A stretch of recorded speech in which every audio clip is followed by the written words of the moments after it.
My guests tonight are three men whose contribution to music is quite remarkable and ranged from opera through the golden years of popular music to rock and roll. From opera, one of its greatest stars, Placido Domingo. From modern music, the one and only Mr. Cliff Richard. And the representative of the best of popular music, one of the legendary songwriters.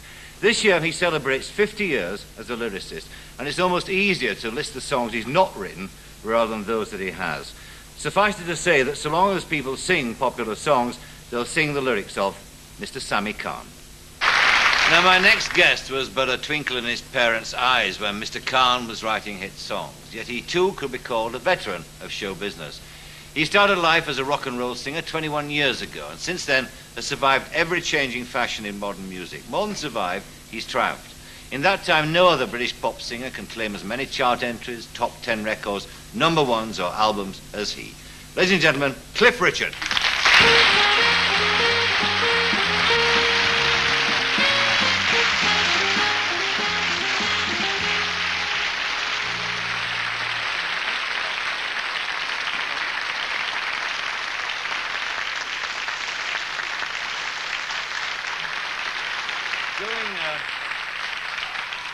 If my fan club would stop clapping.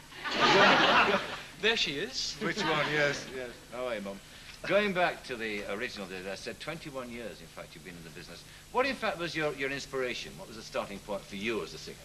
It was Elvis, actually.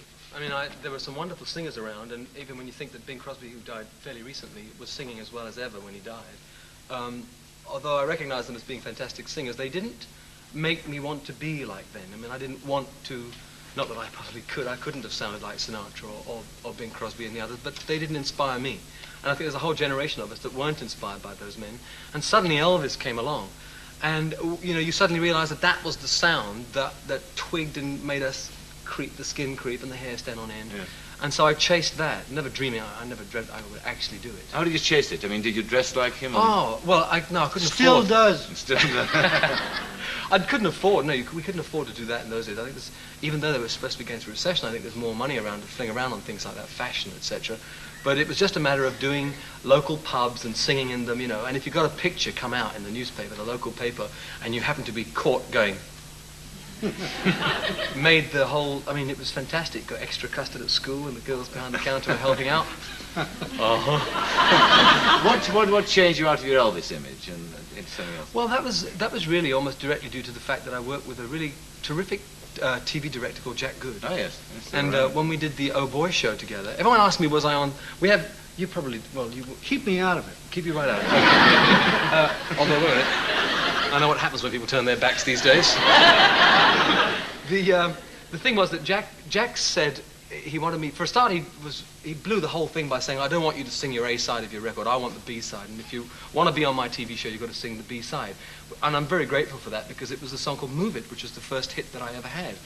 But he said to me, whether you like it or not, there is a resemblance, and I think that's what it was. I didn't really look like Elvis, but we modeled ourselves on guys like that, so therefore you did tend to sort of stand a bit like him, and you know, and the hair as well. I had the hair all swept back, and I'm not receding or anything, I just prefer it down forward now.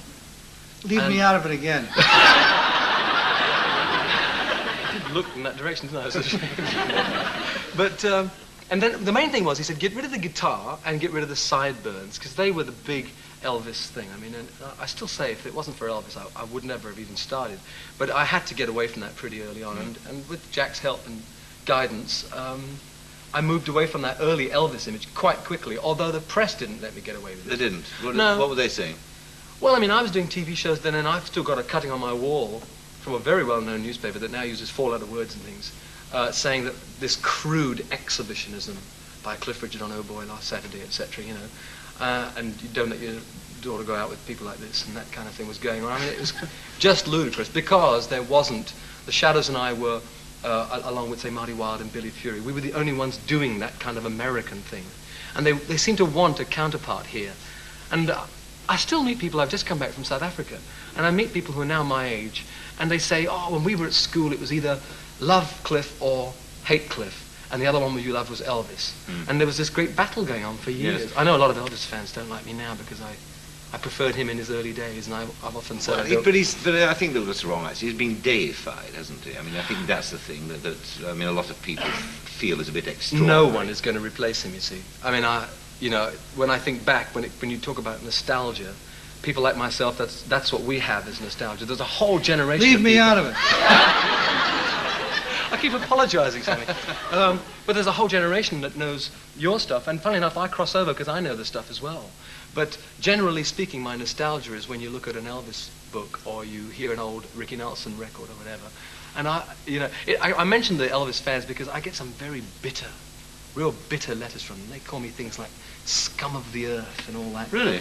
Well, yeah, only because I've been it's like my sister's a number one Elvis fan and always has been and always will be. But I can talk to her and say, but wait a minute, don't you agree that last record wasn't really that good?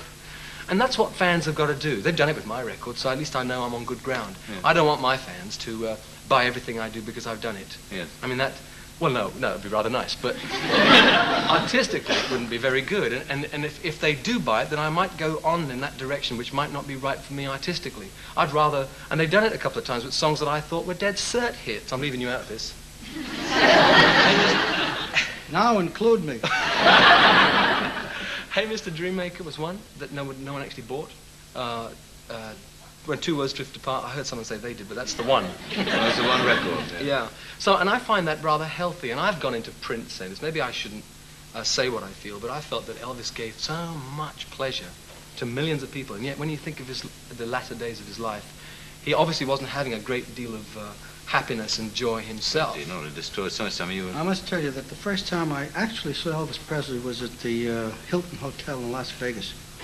He was at the peak, the absolute peak of his life, short life. And Tita and I went to see it, and we were just jammed into a little table for one.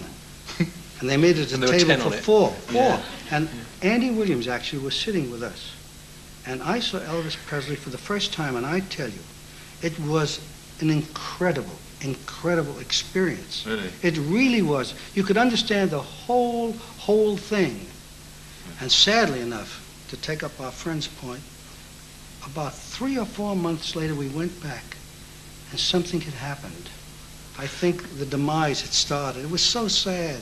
Yeah. You always get the feeling that, see, Elvis's fans love him.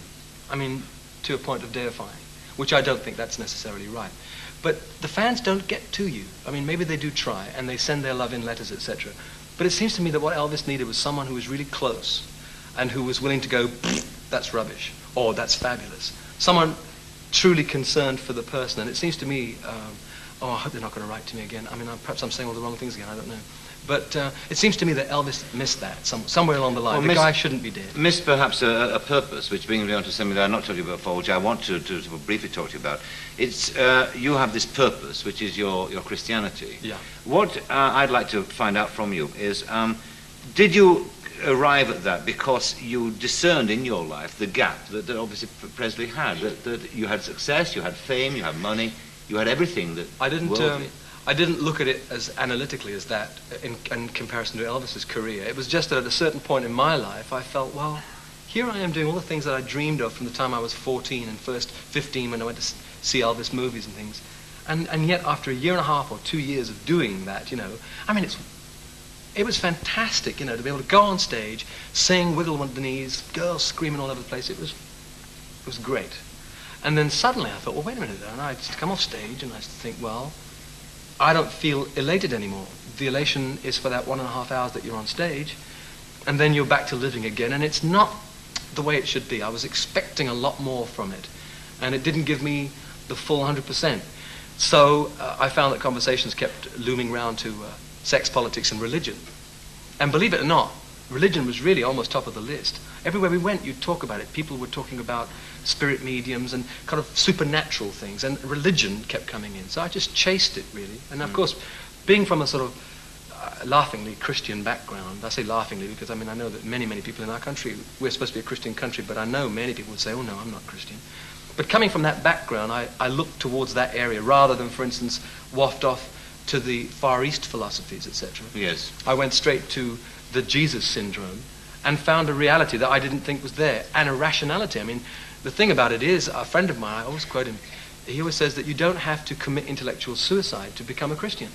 And I always used to think, well, of course you'd have to an extent. You've got to take this black step of faith. And it's not that black, and it isn't such a shaky step, because there's so much you can do reading and understanding, and it gets you to a point where you're so convinced that it's true that then you step off out into the unknown. I mean, you've put it to practical effect in that you're part of an organisation now called TIA, which is an organisation which sends out, you give part of your money, of what you earn, to this organisation which sends out nurses and doctors and general relief to so stricken areas and poor areas. Was there a moment in your life when you saw something that made you decide to give the money that you earned, some of the money you earned to that? I did see some things, but I'd already got involved when I went to see the kind of way some people live. Having become a Christian, I then was terribly conscious of the fact that potentially we earn so much. And I kept thinking, I felt guilty about the amount of money that I earn. I don't feel guilty anymore. I feel very grateful. And the gratitude has made me say, right now, if you're that grateful, then some of it has to go back. Quite a lot of it really has to go back. So I do, it's a thing called TIA Fund, the Evangelical Alliance Relief Fund. And my connection now is that I'm a supporter. I used to be on a board committee, but my time ran out. And but I do a tour every year. And we do about 20 concerts, 10 venues every year. And I suppose the main reason for doing that is for raising money for TIA Fund, promoting TIA Fund, and presenting Jesus in a rock and roll way, because a lot of people still feel that rock and roll and Jesus just don't. Well, you started these what you call rock gospel tours, don't you? In fact, you've got one coming out, I think, on To the Side on ITV on December the 19th. Yeah, that's nice of you to mention that. Well, nice. Is it to a very generous organisation? And I'm not even Robert Morley. No. Robert Morley wouldn't have waited for me to have put it in. I'll tell you, he'd have done it. What about your future, though, all that apart? Because you're off to America. How do you think this lad will go down in America, Sammy, as a singer? Leave me out of this. Yeah. No, I think he's going to be marvelous because, his songs are the songs that they are now buying. The rock gospel is very, very large in America. And I must say a word for some of our fellows. Mr. Sinatra, very quietly, gives a ton of money back. Mm. I think a lot of people in our business do it. Crosby gave a ton of money back. Mm. I don't give anything back. You're still waiting for yours from the telephone people, aren't you? That's the stuff he's got earmarked for charity. What do you think about your singers, though? Well, people who sing your songs. Well, you see, a songwriter is blessed. You know, when I did my songs for the producer, I'm selling the song, and I'm a lethal demonstrator, as you know. I know that. And I stand in front of a fella, Sinatra's great. Sure, he's got a band, he's got makeup, he's got everything. I just walk in, a little guy with a mustache and glasses, look at an ugly fella and sing to him, But when I sing the song, when I get finished, the fella says, I like that. And I said, if you like it, wait till you hear it sung. Because I know the singers will come by and rescue all the songs. And I've been blessed because chaps like this, chaps like Placido. Sounds like a pill I should be taking. That's a placebo. Oh, that's a placebo. Oh, I knew it was familiar. Anyway, but all the singers, I'm very, very grateful to them. And I tell you, a songwriter, when I came around, the fellows who write songs today don't need songwriters. I hate them. They sing as well, don't they? I don't sing as well. They just write songs, too. Yeah.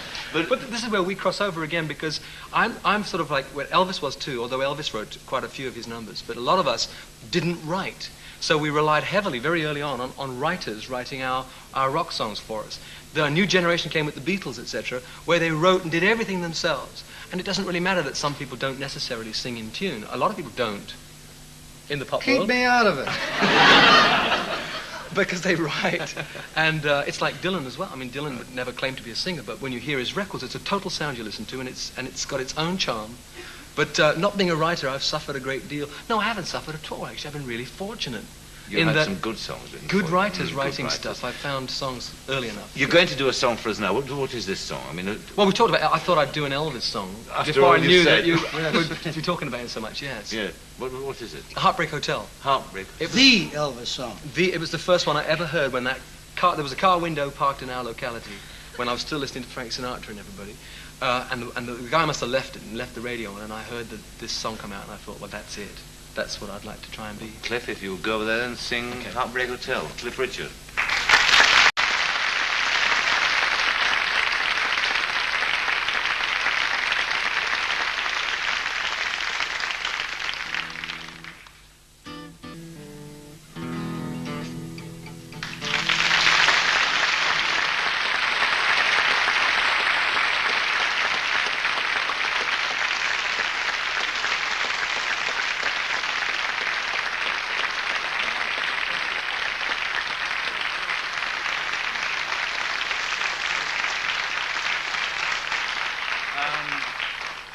all you Cliff Richard fans, all you millions of them, you can see him, a reminder, again on December the 19th on Southern Television. When somebody loves you, it's no good unless he loves you all the way.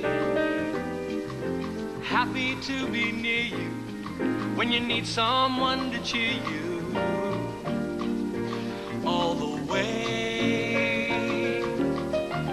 Taller than the tallest tree is, that's how it should feel. And deeper than the deep blue sea is, that's how it feels if it's real. Oh, when somebody loves you, it's no good unless he loves you all the way. Through the good and lean years and all the in-between years, come what may. Who knows where the road may lead us? Only a fool would say, going home, going home. But if you let me love you, it's for sure I'm gonna love you. Go, go. All the way. I'm telling you,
marvellous. My thanks, I think, to Harry Sturm, of course, and to Laurie Holloway, the musicians tonight, the other musicians as well.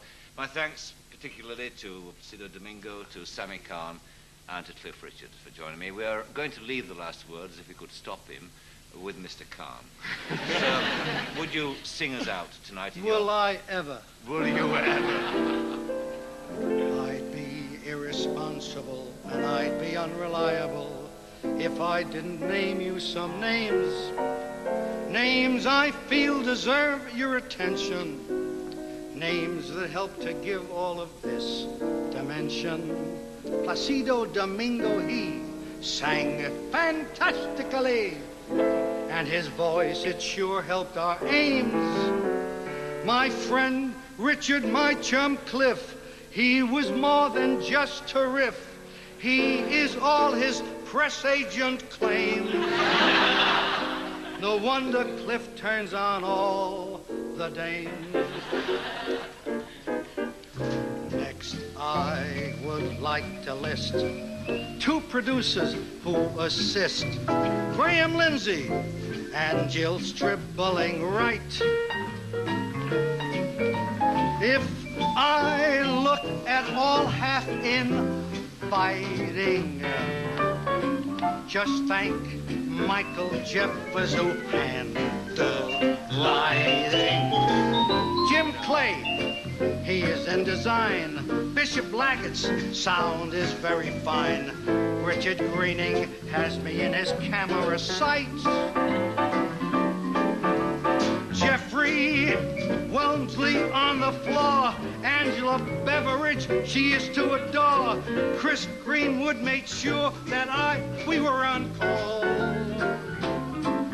We're irresponsibly mad for them all. Fran Landsman, she researched a lot. Ursa and Bennett, they gave it all they've got. Without Kate and Eve, it all could be grim. John Fisher, produced as you expect. Bruce Milliot can more than just direct, but minus Mike, this would be totally grim. We're irresponsibly mad for him. We are. Finally, Laurie Holloway, he can more than merely play. Harry Stoller invented the gem. Oh, we're irresponsibly mad for them. We're irresponsibly mad for them. Oh, we're irresponsibly mad